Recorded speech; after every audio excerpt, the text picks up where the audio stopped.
Get ready for a spine-chilling story of a quiet town. Consumed by darkness, this tale will leave you questioning evil itself.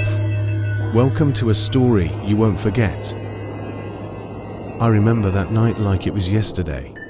The moon hung high in the sky, casting an eerie glow over the town. The air was thick with an unsettling silence, and a chilly wind rustled the leaves, adding a touch of unease to the atmosphere. I was sitting alone in my cozy cottage, engrossed in a book, when the phone rang. Startled by the shrill sound breaking the silence, I rushed to answer it. A cold, raspy voice whispered through the receiver, "Tonight, 5 lives will be taken.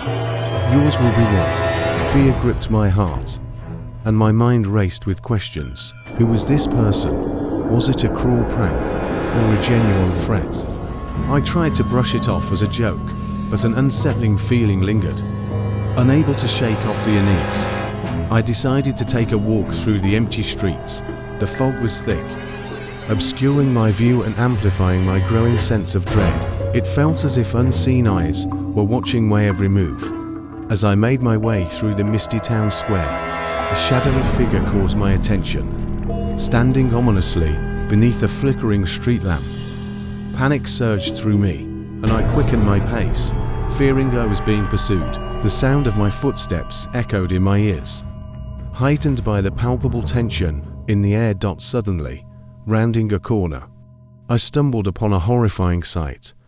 A lifeless body lay sprawled on the cobblestones, blood pooling around it. A scream tore through my throat as terror engulfed me. This was real. This was the first of the 5 lives foretold. In a desperate frenzy, I ran for my life, desperate to escape this nightmare. But with each turn, every dark alleyway I hurried through, felt the presence of evil shadowing my every move. Death's icy grip was closing in on me, and I could feel its breath on the back of my neck. Gasping for air, my legs weary and heavy, I stumbled upon an old, dilapidated house. Desperation pushed me through its creaking door, where I found a momentary respite. I locked the door behind me, hoping to find safety within those decaying walls. But even in the dimly lit room, I could sense a malevolent presence surrounding me. The silence was suffocating, punctuated only by the ominous creaking of the floorboards. I realized with a sinking feeling that I had unwittingly let the figure inside my sanctuary. As the room seemed to shrink around me, I caught a glimpse of the faceless killer emerging from the shadows, their eyes gleaming with malicious intent. Dread filled every fiber of my being.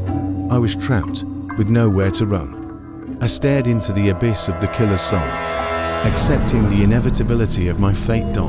In one swift movement, the figure lunged towards me, brandishing a gleaming knife. Time stood still as the blade pierced my fragile body, and a wave of darkness engulfed me. My screams were lost to eternity. The town was left in shock and disbelief. The murder of an innocent soul like mine sent shockwaves through the community. No one could comprehend what evil had taken root in our seemingly tranquil town. To this day, the memory of my tragic demise haunts them all. They live in constant fear, wondering who could commit such heinous acts and whether they too may fall victim to the same grim fate. My story serves as a chilling reminder that darkness can lurk, even in the most unsuspecting places, waiting to claim its next victim.